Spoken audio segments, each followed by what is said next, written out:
What if everything you were taught about Jesus Christ was carefully edited? What if the most powerful spiritual teachings ever given to humanity were deliberately hidden, locked away in Vatican vaults, guarded by centuries of silence?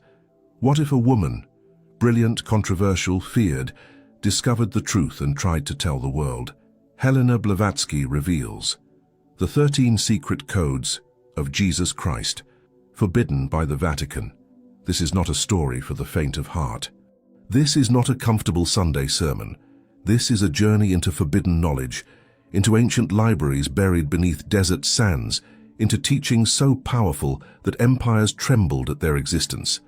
In 1875, a Russian mystic named Helena Petrovna Blavatsky founded the Theosophical Society, claiming she had access to hidden manuscripts, to secret teachings passed down through mystery schools, to codes that Jesus himself taught to his closest disciples, codes that were systematically erased from history. Why erased? Because these codes contained something dangerous, not dangerous to your body, dangerous to control, dangerous to authority, dangerous to any institution claiming to stand between you and the divine. These codes spoke of something the early church fathers couldn't tolerate, the idea that divinity doesn't live in temples made of stone, but within you, that you don't need intermediaries, that you are not a sinner begging for salvation, but a spark of infinite light temporarily wearing human skin. Imagine being told that for 2,000 years. Imagine the power that belief holds. Now imagine someone coming along and saying, that's not what Jesus actually taught. That someone was Helena Blavatsky, and the price she paid for speaking was persecution, mockery, and being written off as a charlatan by those who feared her message. But here's the thing about truth. It has a way of surviving. It waits in buried jars in Egyptian deserts. It whispers through the centuries in manuscripts preserved by monks who knew what they protected. It emerges when humanity is finally ready to hear it. If you're enjoying this, subscribe to the channel and leave a like, because it really helps continue bringing content like this. Are you ready to walk through the forbidden gateway? Because once you step through, there's no going back. The veil is lifting, the codes are calling. Let's begin. To understand the codes, you must first understand the woman who brought them to light. Helena Petrovna Blavatsky was born in Russia in 1831 into a world that didn't know what to do with extraordinary women. From childhood, she was different. Psychic experiences, visions, an insatiable hunger for truth that couldn't be satisfied by the orthodox Christianity surrounding her. At 17, she left home and began a journey that would take her across continents: Tibet, India, Egypt, everywhere the ancient mysteries still whispered. She claimed to have studied with hidden masters, enlightened beings who preserved the original teachings of all great spiritual traditions before they were corrupted by institutional religion. People called her a fraud. They called her a charlatan. They said she invented everything. But they couldn't explain how this woman, with no formal education, could write thousands of pages synthesizing Eastern philosophy, Western esotericism, and hidden Christian teachings with such precision that scholars still debate her sources today. Blavatsky insisted she had access to manuscripts most people didn't know existed. And then, in 1945, decades after her death, something extraordinary happened. An Egyptian farmer digging near the town of Nag Hammadi struck his shovel against a sealed jar. Inside were 13 leather-bound codices, ancient books containing over 50 texts, most of which had never been seen by modern eyes. These were the lost Gospels of the Gnostics, early Christians who claimed to possess secret teachings of Jesus, teachings that contradicted the version of Christianity that became dominant, teachings about the divine spark within every human, teachings about gnosis, direct knowledge of the divine unmediated by priests or institutions. The Vatican had spent centuries hunting these texts down, burning them, erasing them from history. The Church Fathers declared Gnosticism heresy because its core message was revolutionary. You don't need the Church to reach God. You already are God, temporarily asleep, temporarily forgetting your true nature. And here's the stunning part. Much of what Blavatsky had written decades earlier, things critics said she invented, was confirmed by these ancient texts. She had called them the secret doctrine, the hidden teachings behind all religions. She said Jesus was an initiate of the ancient mystery schools, that he taught his inner circle things he never shared publicly, that these teachings were about human transformation, about activating dormant divine powers within. The Nag Hammadi library contained texts like the Gospel of Thomas, the Gospel of Philip, the Apocryphon of John, documents describing a Jesus very different from the one in Sunday school, a Jesus who taught about multiple dimensions of reality, a Jesus who spoke of archons, entities that keep humanity enslaved in ignorance, a Jesus who promised that the kingdom of heaven isn't somewhere else. It's here, now, within you, waiting to be activated. Blavatsky had called these activating principles codes. 13 major codes, she claimed, hidden in plain sight across wisdom traditions. Codes that, when understood and applied, could transform human consciousness entirely. Some say she learned them from Tibetan masters. Others say she accessed them through mystical vision. Skeptics say she made them up. But the discovery of Nag Hammadi forced everyone to reconsider. What if she really did know? What if these codes are real? What if they've been waiting all this time for humanity to be ready? From which city in the United States are you watching, or from which country in the world is this content reaching you? Leave it in the comments, I really want to know. You're about to discover why these codes were forbidden, why they remain dangerous to this day, and why now, more than ever, it's time they were revealed. The first code is the most fundamental, the most revolutionary, and the most violently opposed by every institution that seeks to control human beings. You are not your body. You are light temporarily condensed into matter. This isn't poetry. According to the hidden teachings, this is physics. The Gnostic texts describe the physical world as a kind of prison, a realm of forgetfulness where divine sparks, that's us, became trapped in dense matter. But here's the key. We weren't thrown into prison against our will. We descended here on purpose as an experiment in experience, in limitation, in the illusion of separation. Jesus taught this to his inner circle. The Gospel of Thomas records him saying, "If they ask you, what is the sign of your Father in you, say to them, it is movement and rest. Movement and rest. Wave and particle. Energy and matter." Sound familiar? Modern quantum physics confirms what ancient mystics knew. Matter isn't solid. At the quantum level, everything is vibrating energy temporarily forming patterns we perceive as solid objects. Your body is mostly empty space, atoms buzzing, electrons dancing around nuclei, creating the illusion of solidity. Blavatsky wrote extensively about this in The Secret Doctrine, describing matter as crystallized spirit and spirit as volatilized matter. She claimed this wasn't metaphor but literal truth, and that Jesus taught his disciples techniques to dematerialize and rematerialize their bodies at will. Crazy? Perhaps. Until you remember the stories. Jesus walking through walls after the resurrection, appearing and disappearing, his body transformed on Mount Tabor, shining like the sun, while Moses and Elijah, long dead, appeared beside him. The Church explains this as miracles, supernatural events that only the Son of God could perform. But the Gnostic texts suggest something different. Jesus was demonstrating what all humans are capable of when they remember their true nature. The technical term in Tibetan Buddhism is rainbow body, the ability to transform the physical body into light. There are documented cases of Tibetan masters whose bodies vanished upon death, leaving only hair and nails behind. Witnesses describe the body glowing, shrinking, then dissolving into rainbow light. Francis Tissot, a Catholic priest and scholar, investigated these cases. He couldn't explain them using conventional science, but he noted striking similarities to transfiguration accounts in Christian mysticism. Blavatsky claimed Jesus learned these techniques during his missing years, the decades of his life not documented in the Bible. She said he traveled to India, Tibet, Egypt, studying in mystery schools, mastering the technology of consciousness. The first code, then, is this. Recognize that your body is an avatar, a temporary vehicle for an eternal being of light. You pilot this body, but you are not this body.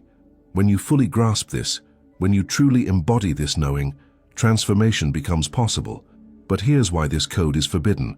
If you realize you're not your body, you stop fearing death. If you stop fearing death, you can't be controlled through fear. And fear has been the primary tool of control for millennia. A human who knows their immortal light doesn't obey out of terror. They don't submit to corrupt authority. They don't trade freedom for security. They become ungovernable. If this is making sense to you, comment below with your thoughts and share this video. And that's just the first code. There are 12 more, each building on this foundation, each more powerful than the last. The second code reveals something even more shocking, who you really are when you're not wearing a body. But that's a secret for the next chapter, assuming you're ready to go deeper. Are you? If you're not your body, then who are you? The second code answers this with precision. You are a multidimensional being, and this physical version of you is being commanded by a higher aspect of yourself existing in another dimension. Blavatsky called it the higher self, or Atman, the divine individualized spark that never descends fully into matter, but sends a portion of its consciousness here to have experiences, to learn, to evolve. Think of it like this. Imagine you're sitting at a computer controlling a character in a video game. The character walks around, interacts, faces challenges, but it's not really you. You're somewhere else, safe, whole, commanding the character through the interface. Your physical self is the character. Your higher self is the player. The Gnostic prophet Mani described this exactly. After his own spiritual awakening, he claimed to have met his twin, a luminous version of himself existing in what he called the realm of light. This twin, he said, had been guiding him his entire life, sending intuitions, insights, dreams. Every human has this twin, this higher self. It's who you really are. Vastly more conscious, infinitely wise, completely connected to the divine source. And it's running the simulation of your life, setting up the lessons, the challenges, the synchronicities. Jesus taught this to his disciples. In the Gospel of Thomas, he says, "When you make the two one, when you make the inner as the outer, and the outer as the inner, and the above as the below, then you will enter the kingdom." The two becoming one. Your physical self recognizing and merging with your higher self. The inner and outer, realizing that what seems external is actually being projected from within. The above and below, understanding that heaven isn't somewhere else. It's another frequency, another dimension interpenetrating this one. Blavatsky insisted this wasn't mystical mumbo-jumbo, but describable spiritual science. She claimed ancient initiates developed specific practices, meditation, breathwork, mantras, visualization, to establish conscious communication with the higher self. When you achieve this connection, everything changes. Suddenly, life stops feeling random. You start noticing patterns, guidance, orchestration. You realize you're not alone, stumbling through a hostile universe. You're being loved, guided, taught by an aspect of yourself that sees the bigger picture. The Church couldn't allow this teaching because it eliminates the need for intermediaries. If you can communicate directly with your higher self, which is connected to divine source, why do you need priests? Why do you need confession, penance, absolution from men who claim special authority? You don't. The second code liberates you from spiritual dependency. It tells you that the wisest teacher you'll ever meet isn't in Rome or Jerusalem. It's within you, waiting for you to quiet down enough to hear its voice. But if your higher self is commanding this reality, if it's orchestrating your experiences, then what's the purpose? Why descend into matter at all? Why face pain, limitation, death? The third code reveals the answer, and it's not what you expect. Here's where the teaching gets controversial, where it splits from the doom and gloom version of Gnosticism that sees matter as evil and the physical world as a trap created by malevolent beings. Blavatsky's interpretation, drawn from Eastern philosophy and the more optimistic Gnostic texts, offers a different view. This world is not a prison. It's a school. Yes, there's suffering here. Yes, there's forgetting, limitation, pain, but these aren't bugs in the system. They're features. They're precisely what makes this realm so valuable for consciousness evolution. Think about it. If you remained in the realm of light, fully conscious, fully divine, fully connected to infinite love and wisdom, what would you learn? How would you grow? There'd be no contrast, no challenge, no opportunity to discover yourself through experience. It's like playing a video game on easy mode with infinite lives and all the cheat codes activated. Sure, you can't lose, but you also don't really experience anything. There's no achievement, no discovery, no triumph over adversity. The physical realm offers something the higher dimensions can't: the illusion of separation, the experience of limitation, the opportunity to forget who you are so you can remember, and in that remembering, become more than you were.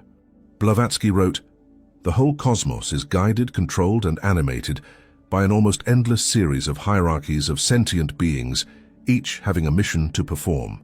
Translation: reality is a cosmic school with many grade levels, many classrooms, many teachers. Earth is one particularly intense classroom, designed for rapid evolution through challenge. Jesus taught his disciples that suffering wasn't punishment, but opportunity. In the Gospel of Philip, he says, "Truth did not come into the world naked, but it came in types and images. The world will not receive truth in any other way." Meaning, you don't learn abstract truth through lectures. You learn through experience, through the types and images of life, relationships, challenges, losses, victories. The third code, then, reframes everything. Suddenly, your struggles aren't evidence that you're cursed or that God has abandoned you. They're precisely the curriculum your higher self chose, because it knew these challenges would forge something in you that couldn't be developed any other way. If this content is opening your mind, subscribe now to the channel so you don't miss the next chapters of this journey. This doesn't mean suffering is good or should be sought out. It means suffering can be metabolized into wisdom when you understand its purpose. But here's the kicker. If this is a school, what happens when you graduate? What happens when you've learned all the lessons Earth has to teach? That's where the fourth code comes in, and it reveals something the Church definitely doesn't want you to know about the nature of death and what comes after. The veil is thinning, the codes are unfolding, and you're beginning to remember. Every religion claims to know what happens after death, and almost all of them use it as a control mechanism. Be good, or you'll burn in hell. Follow our rules or face eternal damnation. Only through our specific rituals can you achieve salvation. Fear of death and what comes after has been the most powerful tool for controlling human behavior in history. But the fourth code, as taught by Jesus to his inner circle and preserved in the Gnostic texts, reveals something radically different. Death is not punishment, it's graduation. It's returning home. The Gospel of Thomas records Jesus saying, "Blessed is the lion which the man eats, and the lion will become man. And cursed is the man whom the lion eats, and the lion will become man." Cryptic, right? But Gnostics understood it as teaching about consciousness transformation. The lion represents raw material existence, base consciousness. When higher consciousness, the man, consumes and transforms it, evolution occurs. But when base consciousness consumes the higher, regression happens. Death in this framework is when your higher self recalls its projected consciousness, you back home. It's like a character in a video game being logged out. The character's experiences are downloaded, integrated into the player's understanding, and then the player can choose. Log back in for more experiences or move on to a different game, a different realm, a different curriculum. Blavatsky described death as casting off worn-out garments. The body dies, but you, the real you, the consciousness piloting the body, simply transitions to another state of existence. The Tibetan Book of the Dead describes in detail what happens after death, the dissolution of elements, the journey through the bardos, intermediate states, the eventual rebirth or liberation depending on your level of consciousness. Jesus knew these teachings. During his missing years, Blavatsky claimed he studied them extensively in Tibetan monasteries, in mystery schools of Egypt and India. When he returned to teach, he tried to convey this truth. In my Father's house are many mansions, many dimensions, many levels of reality. Death is simply moving from one mansion to another, but the early church couldn't allow this teaching. If people stopped fearing death, they'd stop being controlled by priests claiming monopoly on salvation. They'd stop funding indulgences, stop confessing sins, stop submitting to religious authority. So the church invented hell, not as Jesus taught it, but as eternal torture chamber, and positioned itself as the only escape route. The fourth code liberates you from this terror. It tells you that death is natural, cyclical, nothing to fear. Your consciousness is immortal. Your essence is eternal. And every death is simply a return home before the next adventure. Like this video right now, It really helps spread this message. But if death is just graduation, if we keep returning for more experiences, then what's the end game? Is it endless cycles forever? The fifth code reveals the ultimate destination, and it's something the Vatican buried deeper than anything else, because it suggests that becoming God isn't blasphemy. It's the entire point. Ready to continue? This is the code that got people burned at the stake. This is the teaching that the Inquisition tortured confessions out of mystics for daring to speak. This is why the Church hunted down and destroyed Gnostic communities across the ancient world. The fifth code: you're not trying to reach God, you're trying to remember you are God. Not that you'll become God someday after enough good behavior and piety.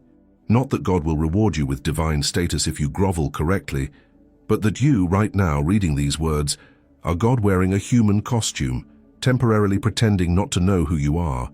The Gospel of Thomas states it plainly. Jesus said, "If those who lead you say to you, 'See, the kingdom is in the sky,' then the birds of the sky will precede you. If they say to you, 'It is in the sea,' then the fish will precede you. Rather, the kingdom is inside of you, and it is outside of you. When you come to know yourselves, then you will become known, and you will realize that it is you who are the sons of the living Father. You are the sons and daughters of the living Father. Not metaphorically, not poetically, literally." Blavatsky taught this relentlessly, drawing from Hinduism's Advaita Vedanta tradition, "Thou art that." Tattvamasi. The individual self and universal self are not separate. They only appear separate due to the illusion of Maya, of forgetting. Jesus came to help people remember. That's what Christ consciousness actually means, the state of remembering your divine nature, of recognizing that the wave and the ocean are made of the same water. But try teaching this in 4th century Rome, as the empire was adopting Christianity as state religion. Try telling newly converted populations, "You don't need the church. You already are what you seek." Impossible, blasphemous, dangerous. So the teaching was buried. The texts were burned. The Gnostics were massacred, and humanity was taught to bow, to beg, to see itself as sinful and separate from the divine. The fifth code reverses this. It stands you up straight. It puts the crown back on your head.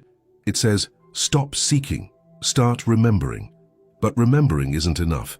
There's a process, a technology, a method. That's what the remaining codes provide. The how, not just the what. The next 4 codes form a practical system, a technology for activating the divine potential within you. Blavatsky called it the path of initiation.